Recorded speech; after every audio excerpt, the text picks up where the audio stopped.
রাসূল সাল্লাল্লাহু আলাইহি সাল্লামের নবুয়তের আরেকটা প্রমাণ দেখেন।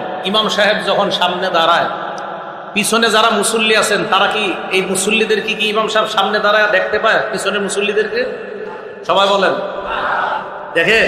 দেখেন সহিহ বুখারী হাদিস নাম্বার 719 নাম্বার হাদিস। ক্বালা রাসূলুল্লাহ সাল্লাল্লাহু আলাইহি ওয়াসাল্লাম, আল্লাহ নবী সাহাবাদেরকে বললেন, আকিমু সুফুফাকুম, তোমরা তোমাদের কাতারগুলা সোজা করো। ওয়াতারাসু, এবং তোমরা মিলে মিলে দাঁড়াও, কাতার সোজা করো, মিলে মিলে তোমরা দাঁড়াও। নবীজি বলেন, শোনো, তোমরা কাতার সোজা করলা কিনা, মিলে দাঁড়াইলা কিনা?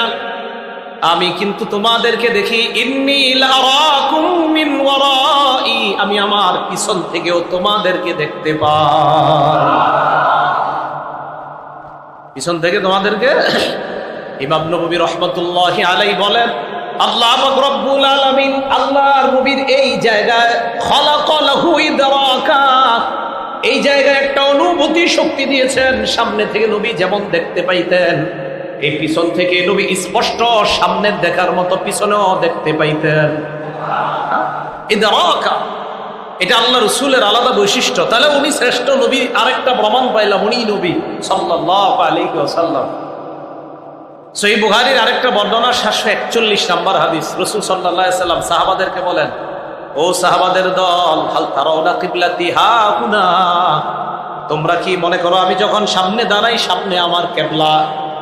সাহাবারা বলেন, হ্যাঁ হুজুর, সামনেই তো আপনার কিবলা। আল্লাহ নবী কয়, হ্যাঁ সামনে আমার কিবলা, এটা সত্যি কথা। তবে শোনো তোমরা, ওয়াল্লাহি মা ইয়াখফা আলাইয়া খুশুউকুম ওয়ালা রুকুউকুম, তোমাদের রুকু সেজদা একটাও আমার কাছে গোপন থাকে না। সামনে যদিও আমার কিবলা, রুকু সেজদা কিভাবে করো আমি পিছন থেকে দেখতে পাই। শয়তানি করবা না, দুষ্টামি করবা না, আমি সব দেখি। মা ইয়াখফা আলাইয়া খুশুউকুম ওয়ালা রুকুউকুম, তোমাদের রুকু সেজদা আমার কাছে গোপন থাকে না। লারাকুম মিন যহরি, আমি পিছন থেকে তোমাদেরকে স্পষ্ট দেখতে পাই, যেমন সামনে থেকে আমি দেখতে পাচ্ছি।